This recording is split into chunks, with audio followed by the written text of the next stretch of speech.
Hi friends, welcome to life lesson channel. Vijay அவர்கள் cinema விட்டு முற்றிலுமாக ஒதுங்கி புதுசாக கட்சி ஆரம்பித்தாங்க. கட்சி பெயரை அறிவித்தாங்க. அதுக்கப்புறம் கட்சி கொடியையும் அவங்க அறிவித்தாங்க.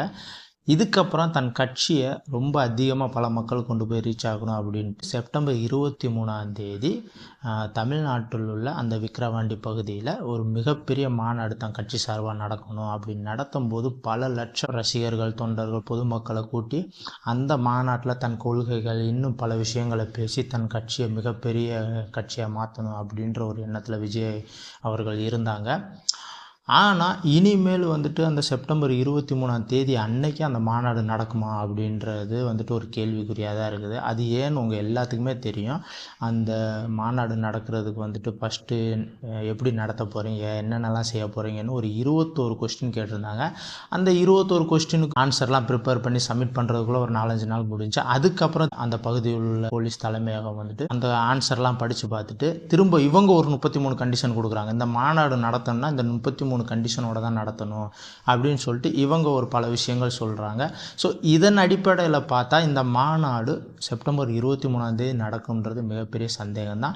இதுக்கப்புறம் அடுத்த மாதம் தான் கண்டிப்பாக அக்டோபர் மாதத்துக்கு தள்ளி வச்சதாக ஒரு தகவல் வெளிவருது. ஸோ இந்த விஷயங்கள்லாம் என்னென்னா விஜய் சார் அவர்களோட இந்த அரசியல் எதிர்காலத்தை குறித்தும் நம்ம இந்த வீடியோவில் மிக தெளிவாக பார்க்க போகிறோம். ஸோ வாங்க வீடியோக்குள்ளே போகலாம்.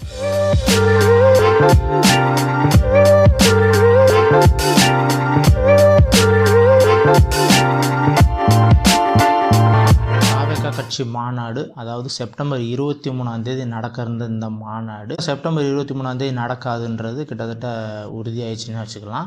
அது அக்டோபர் மாதத்துக்கு தள்ளி போகும். அடுத்து எப்போன்னு தெரியாது.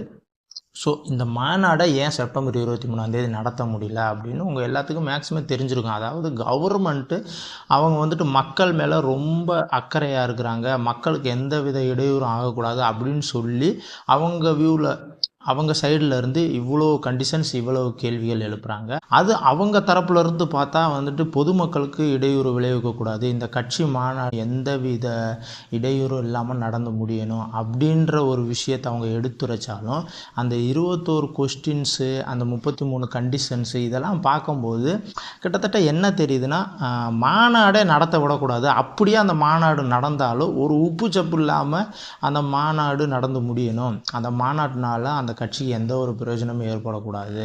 அந்த மாநாடுக்கு தங்களால் எவ்வளோ இடையூறை விளைவிக்க முடியுமோ அந்த அளவுக்கு இடையூறு செஞ்சு அந்த மாநாடை ஒன்றுக்கும் இல்லாமல் ஆக்கணும் அப்படின்ற மாதிரி தான் இந்த கண்டிஷன்ஸ் எல்லாமே இருக்குது. என்ன சொல்கிறதுனா, கவர்மெண்ட்டு மக்கள் மேலே பெரிய அக்கறை உள்ளவங்களாக காமிக்கிறதுக்காக இந்த மாதிரி கண்டிஷன்ஸ்லாம் விதிக்கிறாங்க. அவங்க அதிகாரத்தை ஆட்சியும் பயன்படுத்தி இப்படி விதிக்கிறாங்க. ஆனால் இந்த மாதிரி கண்டிஷன்ஸ்லாம் பார்த்தா யாராக இருந்தாலும் ஒரு சின்ன ஒரு பொதுக்கூட்டம் கூட நடத்த முடியாது இப்படிலாம் கண்டிஷன்ஸ் அப்ளை பண்ணால். சரி, இதுக்கு முன்னாடி எத்தனை வருட காலமாக மாற்றி பல கட்சிகள் மாநாடு, பொதுக்கூட்டம் எவ்வளோ விஷயங்கள் நடத்திருக்கு.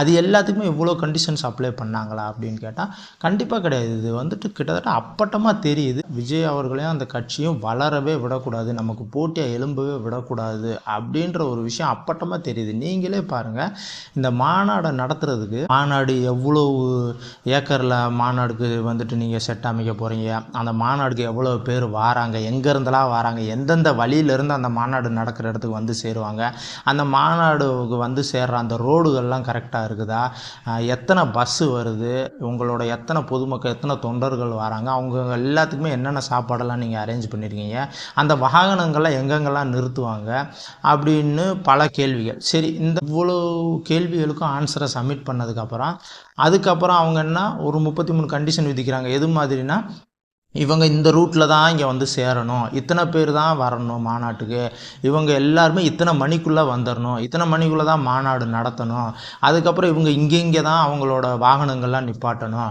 இதை தாண்டி எங்கேயும் நிப்பாட்டக்கூடாது, அவங்க வாகனங்கள் நிப்பாட்டுற இடமா இருந்தாலும் சரி அல்லது மாநாடு நடக்கிற இடமா இருந்தாலும் சரி அது எல்லாத்துக்குமே பாதுகாப்பு மிக சரியாக இருக்கணும், நீங்கள் தான் கொடுக்கணும். அப்படின்னா போலீஸ் எதுக்கு இருக்கிறாங்க? இவ்வளோ கண்டிஷன்ஸ் அப்ளை. அதாவது இது மாதிரிலாம் பல மாநாடுகளுக்கெல்லாம் இதுக்கு முன்னாடி நடந்திருக்கான்னு கேட்டால் கண்டிப்பாக கிடையாது. சாதாரணமாக நானே பார்த்துருக்குறேன். எங்கள் ஊர்லலாம் சும்மா ரோட்டை மறைச்சி ஒரு மேடையை போட்டு அவங்க பாட்டுக்கு நின்று கட்சியில் நின்று பேசிகிட்டு இருப்பாங்க. அந்த ரோடு பயங்கரமாக டிராஃபிக் ஜாம் ஆகும். நானே 1 மணி நேரத்துக்கு மேலே அந்த டிராஃபிக்கில் நின்றுருக்கிறேன். அப்படியே திட்டிக்கிட்டே நின்றுருக்கேன். ஏன்டா வேறு இடமே உங்களுக்கு கிடையாது, ஏன்டா இப்படி பண்ணுறீங்க? மக்கள் அவ்வளோ அவதிக்குள்ளாகிறாங்க. அவங்க பாட்டுக்கு நாய் கத்துன மாதிரி கத்திட்டு இருக்காங்க எவ்வளோ பேர். அந்த விஷயத்தெல்லாம் வந்துட்டு போலீஸார் எதுவுமே கேட்கல. அந்த மாதிரி எவ்வளோ விஷயங்கள் நடந்திருக்கு, எல்லாத்துக்குமே தெரியும். அது எல்லாத்தையுமே யாருமே கேட்டது கிடையாது. ஆனால் இந்த மாநாட்டுக்கு மட்டும் இப்படி தான் போகணும், இங்கிட்டு தான் நிப்பாட்டணும், இப்படி தான் செய்யணும், அப்படி தான் செய்யணும், இப்படி வந்துட்டு ஒரு ப்ரொசீஜர் அவங்க சொல்கிற கண்டிஷனுக்கெலாம் உட்பட்டு ஒரு மாநாடு நடத்தணும்னா கண்டிப்பாக அந்த மாநாட்டை நல்லபடியாக நடத்தியே முடிக்க முடியாது. ஒரு 1.5க்குள்ளே தான் மக்கள் உள்ளே வரணும், அதுக்கு மேலே வர முடியாதுன்னா எப்படி 1.5க்குள்ளே வர்றது சொல்லுங்கள்? பொதுமக்கள், ஒரு ரசிகர் வந்துட்டு முந்தின நாள் நைட் இருந்தே கூட படுத்து கிடப்பாங்க. பொதுமக்கள் வந்துட்டு தான் குடும்பத்தையும் பார்க்கணும், அவங்க இந்த மாநாடுக்கு வரணும்னு நினைப்பாங்க. அவங்களாம் எப்படி வருவாங்க? இவ்வளோ கண்டிஷன்ஸ் அப்ளை பண்ணி இவ்வளோ ரூல்ஸை ஃபாலோ பண்ணி தான் வரணும்னா நிறைய பேர் வரவே மாட்டாங்க. அதுதான் அவங்களோட நோக்கம். அந்த ஒரு நோக்கத்தில் தான் அவங்க இவ்வளோ கண்டிஷன்ஸ் அப்ளை பண்ணாங்க. ஆட்சி அதிகாரத்தை பயன்படுத்தி எவ்வளோ முடியுமோ அந்த மாநாடு நடக்க விடக்கூடாது.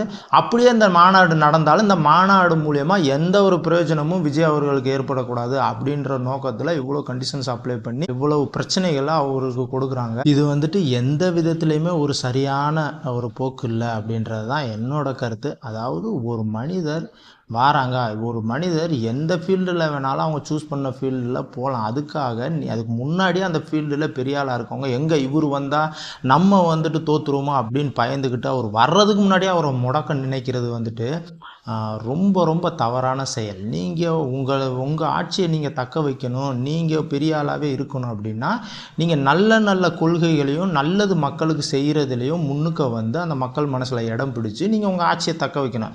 அதை விட்டுட்டு உங்கள் ஆட்சியும் அதிகாரத்தையும் பயன்படுத்தி ஒரு மனிதர் வளர்ந்து வர்ற ஒரு மனிதரை நசுக்கி நமக்கு எதிராக யாருமே இருக்கக்கூடாது அப்படின்னு நினச்சி அப்படி செஞ்சு நீங்கள் உங்கள் ஆட்சியை தக்க வைக்கிறது ரொம்ப ரொம்ப கேவலமான ஒரு செயல். இது வந்துட்டு நான் டிஎம்கேக்கு தான் அப்படின்னு நான் சொல்கிறேன் அப்படின்னு நினைக்காதீங்க. இது யார் செஞ்சாலும் தப்பு தான். நான் வந்துட்டு விஜய் அவர்களுக்கு ஆதரவாக டிஎம்கேக்கு எதிராக பேசுகிறேன்னு நினைக்க வேணாம். யார் தப்பு செஞ்சாலும் ஊடகங்கள் கேள்வி கேட்கணும். இதை வந்துட்டு பல ஊடகங்கள் பல மில்லியன்ஸ் கணக்கான சப்ஸ்கிரைபர்ஸ்லாம் வச்சுருக்க யூடியூபர்ஸ்லாம் யாருமே பேச மாட்டுறாங்க. ஏன்னா பயம் அவங்களுக்கு.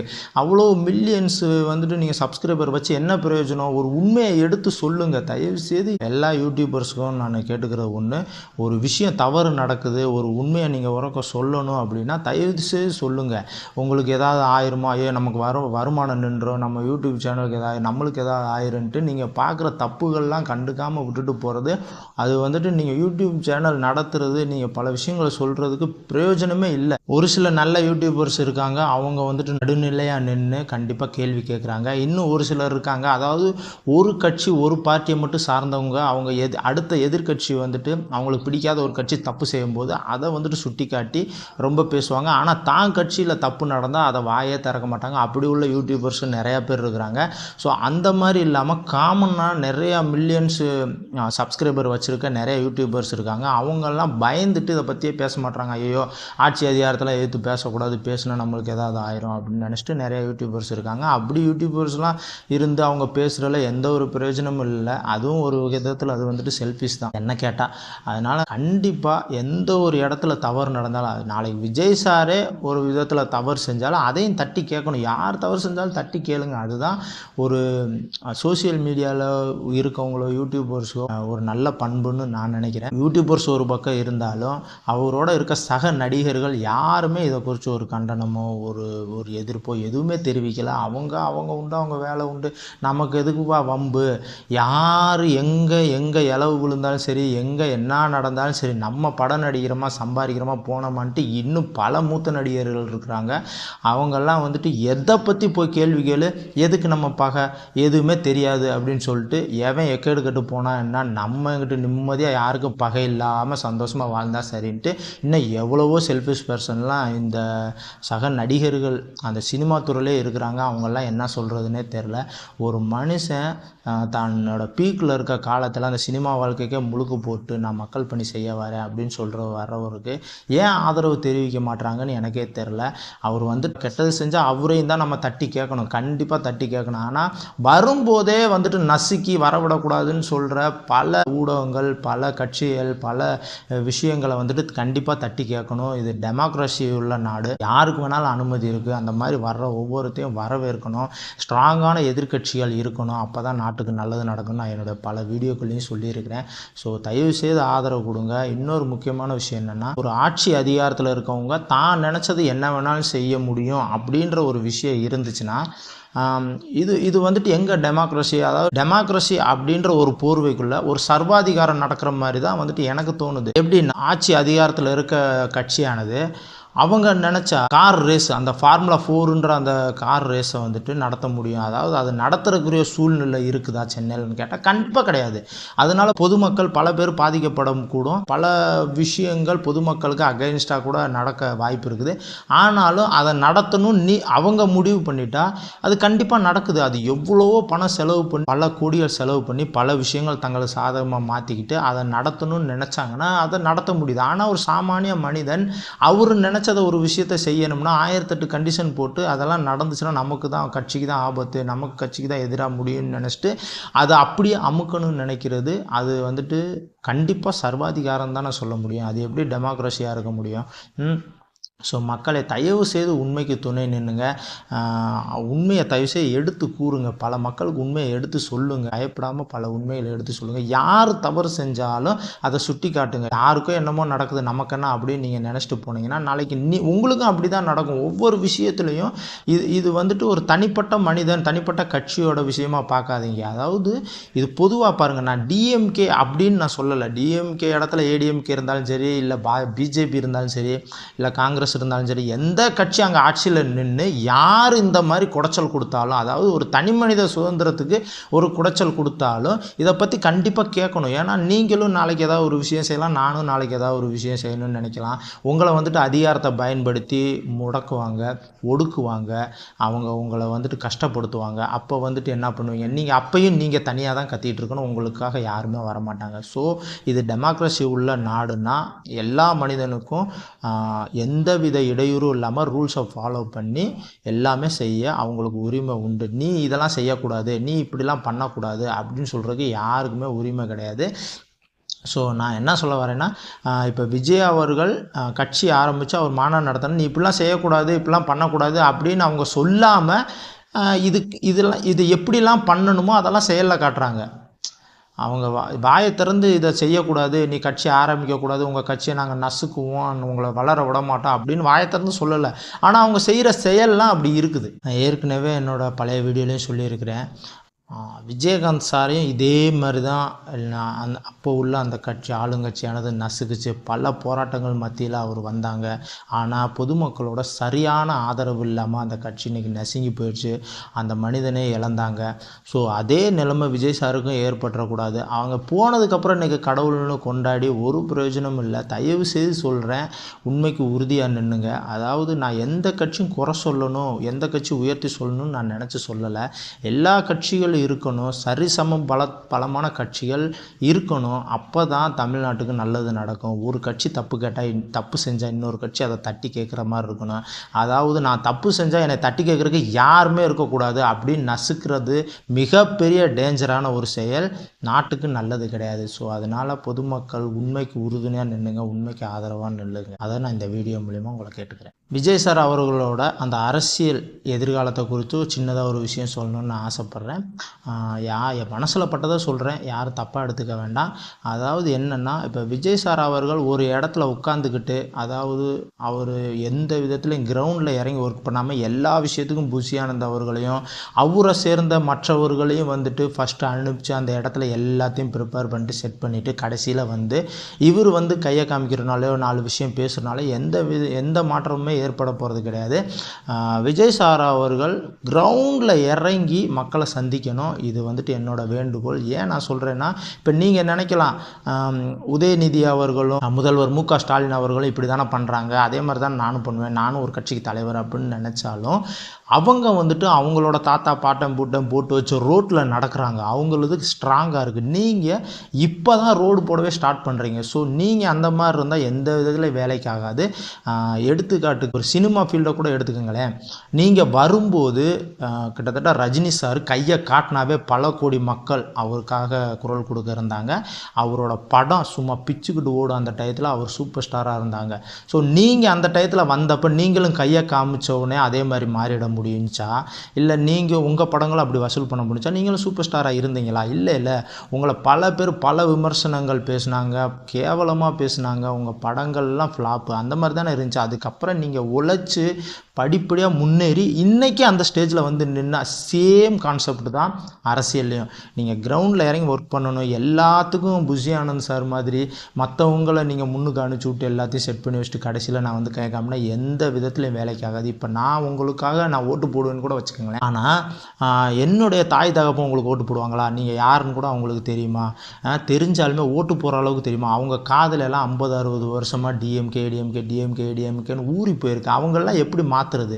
நீங்கள் இப்படி உட்காந்துட்டுலாம் கண்டிப்பாக மாற்றவே முடியாது. நீங்கள் கிரவுண்டில் இறங்கி வேலை செய்யணும். அரசியல்னால் அவமானங்கள், இன்னல்கள், பல கஷ்டங்கள், ஜெயிலு, பல அடிதடி, சண்டை எல்லாமே தான் வரும். எல்லாத்தையும் நீங்கள் அக்செப்ட் பண்ணி தானே இதுக்குள்ளே வந்தீங்க. முன் வச்ச காலை பின் வைக்கக்கூடாதுன்ற ஒரு பாலிசி உள்ளவர் தான் நீங்களும். உங்களுக்கு சின்ன ரிக்வஸ்ட்டாகவே நான் வைக்கிறேன். கண்டிப்பாக இதை ஏற்றுக்கொண்டு இன்னும் ஒரு லாஸ்ட்டு படம் முடிக்கிறீங்களா, அதை முடிச்சுட்டு முழு மூச்சாக இறங்கி நீங்கள் வேலை செய்யுங்க. பக்கத்து ஸ்டேட்டில் எக்ஸாம்பிளுக்கு நீங்கள் பவன் கல்யாணம் பாருங்கள். அவங்க இன்றைக்கி ஜெயிச்சிருக்காங்க. ஆனால் அதுக்கு முன்னாடி எவ்வளோ அடிதடி சண்டை, ரோட்டில் இறங்கி மக்களாக அந்த பிரச்சனை போராட்டங்கள் எவ்வளோ இதில் கலந்துக்கிட்டாங்க. ஸோ நீங்களும் அது மாதிரி முன்னுக்கு வரணும். இன்னும் சினிமாவில் அந்த ஆடியோ லான்ச்சில் பேசுகிற மாதிரியே அப்படியே சின்ன குரலில் குழந்த மாதிரி பேசுகிறலாம் விட்டுட்டு நீங்கள் வந்துட்டீங்க, ஒரு வாரம் இறங்கிட்டீங்கன்னா முழு மூச்சாக இறங்கி நீங்கள் எல்லாத்துக்குமே ரெடியாக இருக்கணும். கேப்டன் விஜயகாந்த் சாரை கூட நீங்கள் வந்துட்டு எக்ஸாம்பிளுக்கெல்லாம் எடுத்துக்கலாம். அவர் எந்த அளவுக்கு வந்துட்டு தன்னை ஒரு ஒரு ஒரு அட்டி சாமானிய மனிதனாக இருந்து எப்படி குரல் கொடுத்து எப்படி பேசினாங்க, எப்படி போராட்டம் பண்ணாங்கன்றதை நீங்கள் எடுத்துக்கோங்க. அது மாதிரி நீங்களும் பண்ணிங்கன்னா கண்டிப்பாக உங்களுக்கு வெற்றி நிச்சயம். பேசுகிறவன் பல பேர் பேசிக்கிட்டு தான் இருப்பான். பல நல்ல உள்ளங்கள் உங்களுக்கு உறுதுணையாக நிற்பாங்க. நீங்கள் நல்லது செய்கிறதுக்கு என்னுடைய வாழ்த்துக்கள். பல மக்கள் இந்த வீடியோ பார்த்துக்கிட்டு இருக்கவங்களும் பல பேருக்கு இந்த வீடியோவை ஷேர் பண்ணி விஜய் சாருக்காக உறுதுணையாக நில்லுங்க. விஜய் சாரை மட்டும் நான் வந்துட்டு உயர்த்தி பேசுகிறேன்னு நினைக்காதீங்க. எந்த ஒரு கட்சி தப்பு செஞ்சாலும் தப்பை தட்டி கேளுங்க. உண்மைக்கு உறுதுணையாக நில்லுங்க. ஒருத்தர் புதுசாக உண்மையாக மக்களுக்கு உழைக்கன்னு வரவங்களுக்கு ஆதரவு கொடுங்க. ஓகே, இந்த வீடியோ பிடிச்சிருந்தா நீங்கள் லைக் பண்ணுங்கள். இன்னும் அநேக மக்களுக்கு இந்த வீடியோவை ஷேர் பண்ணுங்கள். மீண்டும் இது போன்ற அடுத்த வீடியோ உங்களை சந்திக்கிறேன். நன்றி, வணக்கம்.